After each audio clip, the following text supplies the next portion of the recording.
It sounds like something out of a science fiction movie. Scientists clone an animal that's been extinct for over 10,000 years. But this week, it actually happened. Or at least, kind of. 3 direwolves were born. Not in the frozen tundra of the Ice Age, but in a lab. Are we witnessing the dawn of a real-life de-extinction? Or just playing dress-up with wolf DNA? Tonight, we're diving into the ethics, the science, and the potential chaos of bringing the past back to life.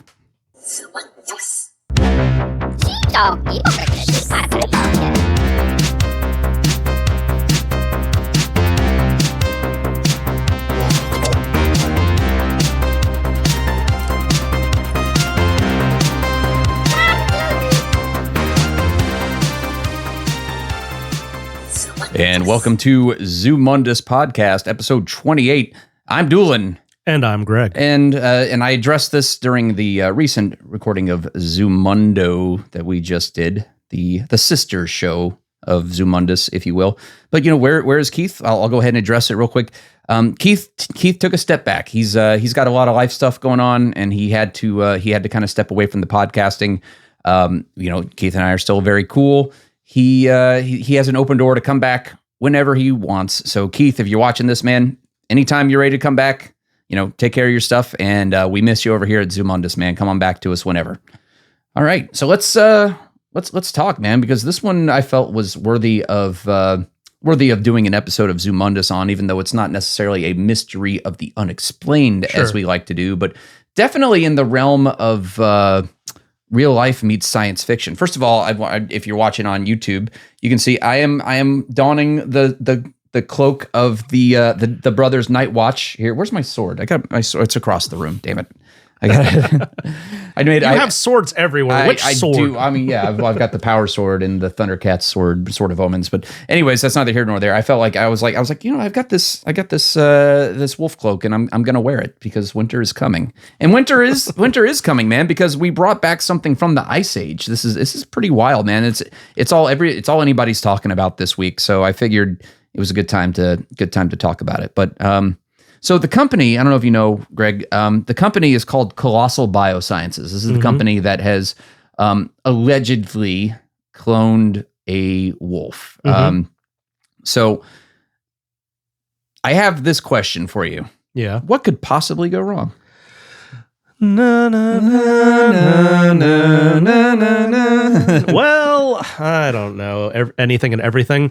I mean, it's we'll get into it, but yeah, it's one of those like life finds a way. I'm like, guys, granted, we're not bringing back T-Rexes or anything yet, but it's kind of funny though, because if you look at what happened in Jurassic Park versus what's happening now, it is kind of the same thing, because the way they describe it, the cloning process in Jurassic Park, almost kind of the same thing they did here. Now, they couldn't possibly recover all of the DNA that they found in Jurassic Park. So they kind of filled in the blanks with some frog DNA, which is kind of funny if you think about it, because now we know dinosaurs are more closely related to birds than they were to reptiles and amphibians. But, it's a science fiction movie. But so what they did here is they took a gray wolf, I want to say it's a gray wolf embryo or something like that. And they found these genomes from a direwolf. I think it was extinct it's been dead for about 13,000 years. And direwolves went extinct about 10,000 years ago. So they took that and they basically reconstructed the genomes in a gray wolf embryo. So they essentially went in and they modified a gray wolf embryo, which is like the closest living relative of a direwolf, and they manipulated it to copy and mimic a direwolf as closely as they could. So that's why, but the sensational headline of, direwolves are back from the dead. Well, sort of, like not really, but kind of, it's a facsimile of like as close as we can get to a direwolf. So I don't know, but this company, it's called Colossal Biosciences, as I said. They are already saying that they want to set their sights on other creatures. Here we go. The Tasmanian tiger, I think, is one they were talking about. They want to do a woolly mammoth, which once again, I mean, if you can do a direwolf, I mean, well, if we have elephants that are closely enough related to them, we can do, if we can get some of those genomes, we could potentially do the same thing and make a facsimile of a woolly mammoth. And then the dodo bird. They're talking about bringing back the dodo bird, which is actually that one's not that far-fetched, because the dodo bird... I would love for them to do that. Well, the dodo bird's only been gone. I forget how long has the dodo bird been extinct? Long enough. Go ahead. No, well, because there's a very famous episode of Looney Tunes dedicated to the dodo bird. Yeah, that was Tiny Toon Adventures. Well, it led to the character on Tiny Toon Adventures. Go-Go the Dodo, I think? Yeah, but there was a legit... Go-Go Dodo is what he's called in Tiny Toons. In Looney Tunes proper, I think he was just the dodo bird. He's the last of the dodo birds, and it's a Porky Pig episode. Okay. Porky Pig goes on an expedition to find the last of the dodos, and he finds the last of the dodos, who's just an outright maniac and causes much mischief. It's a one-off episode. He never appears in another episode of Looney Tunes ever again, to my knowledge. But such a well-known episode that they decided to spin off that character into a kid version for Tiny Toons, probably because they needed to fill out the student body a little bit more, so they were like reaching for whatever they could find. Yeah. But the dodo bird, he's Go-Go Dodo is probably my favorite character on Tiny Toons because he was so insane, right? And he's very properly funny on Looney Tunes as well. So if they want to bring the dodo bird back, that's fine, because he seems like a really cool guy. He seems like a chill dude. Yeah, well, chill in a maniacal sort of way. But yeah, I think that'd be fun. I honestly don't know what the dodo bird looks like. I only know what they showed in. I have a picture right here. There you go. So I'll put it up on the screen if you're watching this on YouTube. That is not what he looks like in Looney Tunes or in Tiny Toons. They stood about 3 feet tall and weighed about 50 pounds. And they were extinct by, I want to say, 1842, I think. So, I mean, they've been gone for less than 200 years. So, I mean, on the list of, like, on the cosmic scale, not that long at all. On the cosmic scale? Yeah. That was just yesterday. Thanks, Neil. No, sure. Bring everything back. Just bring it all back, man. Nature isn't progressing in any kind of a natural way. Species aren't being eliminated. Because that's just what nature. That's what nature does. That's just what nature does. No, we just have to bring everything back. Because mankind interfering with nature has never gone wrong and never will go wrong. So this is a great idea. That kind of brings up the ethical questions. Like, what are we doing here? Like, what is the end game? And I see, here's the thing though. It's like in this, it's like I said earlier, it's not a true clone of a direwolf. It's just as close as we can get. Right. But what that's doing is that's making headway into genetic modification, which a lot can be done with that. Yeah. I mean, but then there's the you could argue there's the implication of playing God there. I mean, but at what point do we say, like, no, this is worth the risk versus like, no, let's leave it alone? I can only think the only real use for doing this, other than just being able to say, look, there's that thing that used to exist. Now it's there. Aside from that, the only thing I can think of that would be, useful or beneficial or doing all this is by recreating some sort of a natural predator for a species that we actually want to keep contained or at least get rid of. So you can't get rid of by the means of man.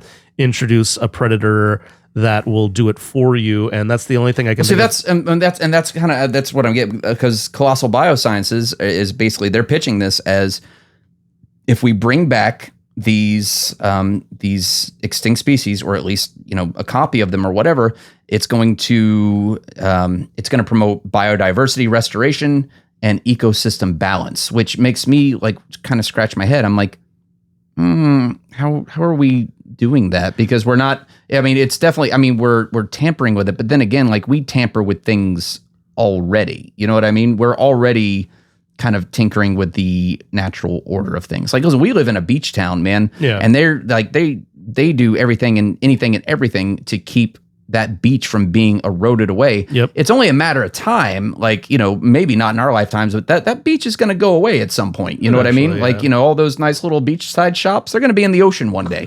You know what I mean? So, I mean, we're already it's man versus nature, Yeah. kind of this, but there's ethical considerations here to think about, animal rights, Sure. the well-being of our ecosystem, because we can pitch it, and I feel like, here's the thing,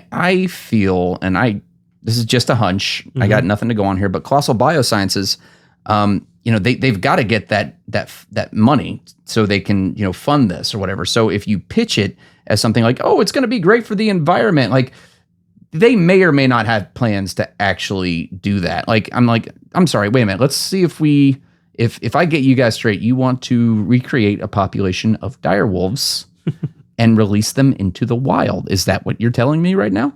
So, first of all, colossal bioscience, that's what the Colossal Biosciences. So that sounds like something out of a cartoon It is the name of the company. that a kid came up with. And then Colossal Biosciences is the evil corporation. Well, yeah, I mean, it sounds like a science fiction movie, right? It very much does. Started by Dr. Doom or something, What I keep thinking of when I think about repopulating certain species and introducing them back into the ecosystem and yada yada. Remember how in the Avengers they bring back everybody from the Snap, and then in all these offshoot Marvel shows, I don't know how many you've watched, they talk about the fact that reintroducing millions upon millions of people back into the world just like that is actually not a good thing. Yeah. And a lot of shit happens. So I'm starting to wonder, and on a slightly smaller scale, if you're still going to have issues by reintroducing all these different species back into the ecosystem without being really, really careful, because it might have worked, thousands of years ago when the direwolves were around. That ecosystem might have been ready for it. That was the Ice Age. Yeah. Very different ecosystem. Might have been ready for it, but is the current world that we live in, are they ready for direwolves? Yeah. Do they need direwolves? Well, is it that dire of a situation? Sorry, I couldn't help myself. Well, here's the thing, and I'm going to read just a little clip from Forbes magazine that I picked up yesterday, and this is it's interesting. So this is from Forbes, and it says, it's just a cut. As explained previously, the woolly mammoth has the potential to not just be a symbol of the Ice Age, but also as a climate change combatant. Colossal's vision for reintroducing mammoths into the tundra ecosystem hinges on their ability to replicate behaviors that promote grassland regeneration. Mammoths trampling could compress snow layers, reducing heat transfer to the soil and slowing permafrost melt. Moreover, they might encourage the growth of grasslands that reflect more sunlight than darker forest canopies, thus mitigating the albedo effect, the measure of how well the earth reflects sunlight. Oh, That's, okay. I mean, it's a theory. All right, they sold me. No, Yeah, it's a theory. But it's interesting. So, I mean, it sounds like the science it's a hypothesis. Yeah. Like, we believe that it's like, remember, like you did the science project as a kid. Like, we believe that if we do this, then this will happen. I'm like, okay, but if you're wrong and you just release a bunch of woolly mammoths into the Arctic tundra, you might have some issues there that you didn't foresee. Like, are you going to do like a test group or something, like, right, and track them? Like, how do you go about reintegrating a species that has been gone since the arrival of civilization, as far as we know, without like measuring what's going to happen? There's got to be a better way to take care of the planet than by bringing things back from the dead. There's got to be a better and easier way. It's just so funny, because when I read stuff about this online, and most of the comments are like, "That's really cool. What about maybe doing some conservation on the planet we have right now?" You know, and I'm not like advocating for that one way or the other. I mean, obviously take care of the planet, but there's people have different views on how to go about doing that. Yeah. But what I am saying is, if you don't fully do your research, and you can't really do your research because this is a creature that we have not seen in thousands and thousands of years, you can't really know what to expect. Yeah. You can only speculate what this character or what this creature's behavior and actions might have been And even so, it might not behave the same way because it's not really exactly the same thing. Well, I mean, I'm not going to pretend that I know anything about science. Nor I. But I do wonder that. So you're creating these animals, and so they're created in a lab. Obviously, they're being taken care of by human beings and such. I guess my question would be, how are they going to survive very well when they're introduced into the natural world when they were born, they were coddled and taken care of and such? I don't know what their process or procedures are for raising these things, but it seems like they might have a pretty hard time. It's just like when you catch like a an animal like in the wild today, and you keep it away from nature for a while, and you're constantly feeding it and taking care of it. Is it going to be able to fend for itself as well when it's released after spending so many years just having everything done for it? Right. Those instincts maybe are dulled or they go away. That would be my one question, is like, all right, so then you release them in the wild, and then they're immediately killed by every conceivable predator that could kill them, and then they starve to death because they don't know how to hunt. Yeah, exactly. And that's so. I mean, that, and you risk invasive species disrupting modern ecosystems, as we kind of mentioned, but. And as you just said, can they even survive today? Like, that was a very different climate back then, and they were built for that climate. They evolved for that climate. The world has changed since the Ice Age quite a bit. Like, it is not the same climate. You could take them to the Arctic tundra, I guess, where there's not a lot of people, and like, this is kind of like the Ice Age. But here's another question, though: do we owe it to extinct species to bring them back? Like, I don't think that we had anything to do with their extinction. Was it our fault? Well, I mean, there was early man that was there that we know early man like hunted some of these creatures. I know they hunted woolly mammoths. Sure. But we don't know if bringing them back is going to do more harm than good. So I mean, it's like, yeah, we could bring them back in theory, but also, like, why? I mean, go ahead. No, it's a fair point, and I think can resurrection, to utilize resurrection as basically a very outlandish form of apology. It just seems very odd. That's a new form of reparations if I've ever seen it. Yeah, like we're sorry you went extinct. We'll bring you back, but not really. I just, I don't know. We're the only ones on the planet that care that these things are extinct. There aren't any animals walking around out there being like, I miss the direwolves. Maybe some turtle out there is thinking that, but probably not. So this is humankind, basically, playing God. It's genetic alteration. Yeah, I think, and that's the big thing is because now we're moving into the science fiction realm of not just cloning things, but like we're talking about genetic alteration. So what happens if we learn how to do that, and this tech is used irresponsibly, like weaponized clones? I mean, and I say this, and you would probably scoff at it, but like super soldiers, for example. If we can, yeah, I mean, at this point, if we're talking about bringing back and cloning extinct creatures that have been gone for thousands of years, genetically modified humans are not too far off then. You know what I mean? So it's, I mean, like, this has been seen in science fiction like a bunch of times, like the Halo video game series. We've seen that, like, the main character, Master Chief, is a genetically engineered super soldier. I think like there was a really bad, like, was it like Dolph Lundgren and Jean-Claude Van Damme movie, Universal Soldier? Oh, Universal. Yeah, same. Yeah. Like genetically engineered humans. They're genetic, like basically grown in a lab and born as normal human, but they're biologically engineered. So, I mean, when we start talking about doing stuff like this, we are really going into the realm. It's not so much bringing back an extinct species as it is now we are talking about genetically modifying things. Yeah, it's opening a door that we're not sure should be opened. And as anybody, me, and as anybody out there who's watching who might know me, I'm going to make a Star Trek reference right now because they do talk about this in Star Trek. If you are familiar with the character of Khan is a genetically engineered human. That's correct. Engineered human, and there was that was Benedict Cumberbatch, right? I hate you so much. He even said it. I am Khan. And then they were just like, we don't know who that is because the this audience is a different did. time. But we guess we did. But no, there was a thing in Star Trek called the Eugenics Wars. Right, that's true. They did create a lot of genetically modified people. And there was an uprising, and Khan was a leader in that war, like a general. So it's, I don't know. It's like, it makes me think more of like Gattaca.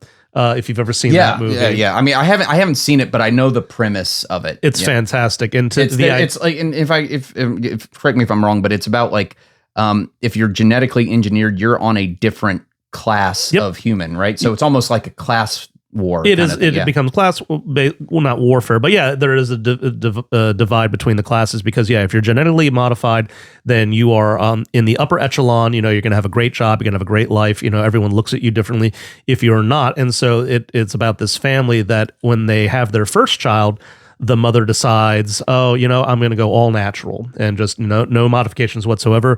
The child is born and they immediately identify that he is going to have heart problems and which is going to, keep him from, aspiring to his dreams and yada, yada, yada. So they decide on the second child, okay, we're going to go the modification route. And that child is got a bright, rosy future. Everyone talks about what a great life he's going to lead. The parents very visibly treat him differently than the other kid, like they're proud of him and they're disappointed in the other one. And so it does raise those questions if that's the road that we're going to go down if we start doing that. Well, yeah, but that's true. But here's another thing. Like, so let me think of like what would be an example of like a genetic disorder, like Down syndrome, for example. Okay. And I don't know if they're able to catch that while it's in the womb or not. But like, what if they're able to say like, hey, you're pregnant. We took a look at these scans. Yeah. Your child will be born with Down syndrome, but we can genetically modify him now in the womb and he won't have to worry about that genetic disorder anymore. Right. So, I mean, it's just, there's something to be considered there because like with anything else, it has its pros and its potentially dangerous cons. Sure. Like you risk running into that sort of dystopian future where there's, the haves and the have-nots, or, in this case, the genetically modified versus the regular humans. But here's another thing to think about. Like, what if, in this society that we live in, everybody's out to make a buck. What if they start going to the wealthy people and be like, we can give you genetically engineered designer animals that don't exist, but we can make them exist. And now you start, I mean, I'm sure I would hope that there would be some sort of, some kind of an ethics committee in play to be like, no, you can't just go start introducing all of these new animals, even if they're pets. Yeah. Like, I'm sorry, you can't have a winged monkey, Dorothy. I mean, that's really crazy and far-fetched and stuff. But yeah, I think for something like that, you can't really you can't cross like classes and species. They'd have to be kind of like close enough to whatever creature it is that they're trying to replicate. But it's not that far out of the realm of possibilities once you start learning how to link the gaps in the genomes and things. You know what I mean? And I am no biologist by any stretch of the imagination.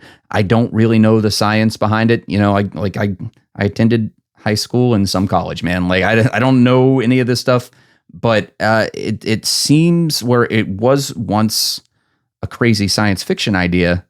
Now with this, science fiction eventually kind of becomes science reality. If you look at like everything we've done, like, you mentioned Star Trek, like a lot of the things from Star Trek we have now. Sure. We have tricorders in our hands at all times. You know what I mean? Yep. Tell me, like, a phone can do a lot of things that a tricorder in Star Trek could do. Sure.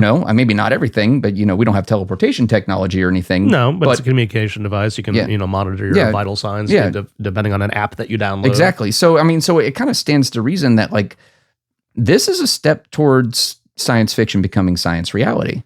Well, even Stephen Hawking, when he was alive and he actually visited the set of Star Trek The Next Generation because he was a huge fan, they took him into the set where the engine room is and where the warp core is, and he famously pointed at it and looked at them and he's like, I'm working on that.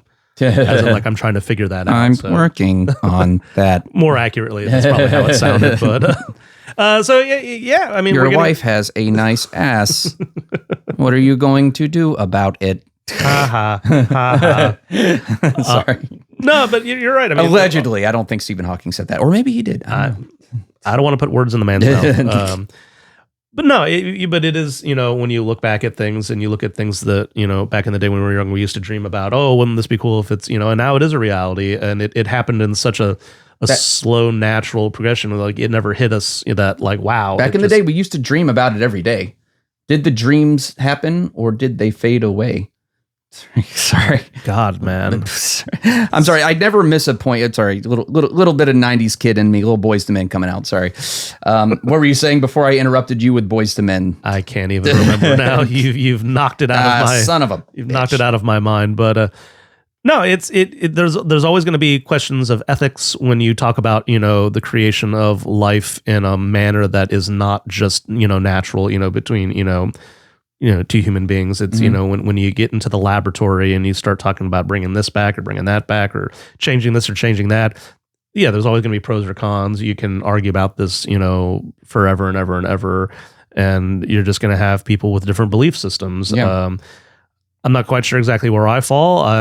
Part of me is like, well, we need to be careful. And I've got a foot in each story, yeah. Yeah, and then another part of me is like, fuck around and find out. Why not? Start creating some shit. Things can't get any worse, can it? Nah, just start creating some shit. It could always get worse. No, what happened in the movie Mimic, directed by Guillermo del Toro, will never happen, where they introduce a species of roach that will kill all these roaches carrying a plague, and it works, and the plague is cured and or gotten rid of. But then now you have giant roaches trying to kill people, and it's like, so you solve one problem, create another. Yeah, one step forward, two steps back. I'm wondering, like, how long it'll be until. I mean, I'm betting they're gonna do it like within the next 10 years if this is successful and they keep going down this road. Ice Age Park will be a thing. Like, they're going to do it, man. They're going to do it. I wouldn't be surprised. And, they're going to open a massive zoo where you can come and see these creatures from the Ice Age. Like, I don't think we're quite at Jurassic Park level yet, but creatures from the Ice Age, like, go see a woolly mammoth, go see a direwolf, go see a saber-toothed tiger. What I want them to do is, with this amazing technology and the ability to create, practically anything at this point, I want 100 years from now, I want a bunch of scientists to go into the laboratory, and with their abilities and their technology, I want them to create not life, but I want them to create a story. And I want that story to be called The Winds of Winter, because that is the only way we are getting that book at this point. Do you see there was pictures released of George R.R. Martin holding the puppy direwolves? Yeah, get back to work. And everybody said the same thing. God damn it, we got direwolves brought back from the dead before we got Winds of Winter. Put down the puppies and go write the book. He's never going to finish it. He's never going to finish it. I remember like a decade ago when they released Harper Lee's second novel, the follow-up to Kill a Mockingbird, Ghost of the Watchmen. I was like, we got a second book from Harper Lee before we got the Winds of Winter. Isn't Harper Lee like long time dead? Well, she was. It was released by her estate, or her publisher. They found the manuscript and they released it. May or may not have been against her wishes to have that done, because it was released and there was a big uproar because it's not the book that everyone expected they were going to get. But that happened before this man finished The Winds of Winter. And I understand writing is hard and it takes a long time, but it's been a decade now. Absolutely. Stop writing for TV and finish your goddamn book. That's all I have to say. Well, once again, I am wearing my my wolf cloak to represent the Starks, the house sigil of the direwolf, because winter is coming, and I don't know if it's going to be a cold or pleasant winter, but all I know is I'm headed down to Colossal Biosciences to get my direwolf pup, because then I go from a challenge rating 1-4 to a challenge rating 1, and that's a Dungeons and Dragons reference for you there. Which, right over my head. Which, by the way, this guy is in Roll for Real, our podcast that is dropping on July 7th. We have several episodes recorded already. We're just kind of getting ahead of it a little bit. And I'm a little biased, but I think it's a great tale. And if you guys like it, please follow me over at Roll for Real podcast on YouTube. And I have the links to all my other socials there. But yeah, I say you never know what's going to happen out there, man. And this is definitely proof of that. We could see more and more extinct species coming back. But should we? Just because we're so focused on whether we should, and whether we could, we never stop to think about whether we should. Yeah. Did I get that right? Okay. Close enough. Close enough. All right. For Zumundous podcast, I'm Doolin. And I'm Greg. And we'll see you next time, guys. Thanks for hanging out with us. And we got some more episodes to record today. I got to get out of this cloak. I'm burning up in this thing, man. It is definitely built for the wall. I was going to say, it is not winter yet. Yeah, no, it's built for the wall. And I am not set for that.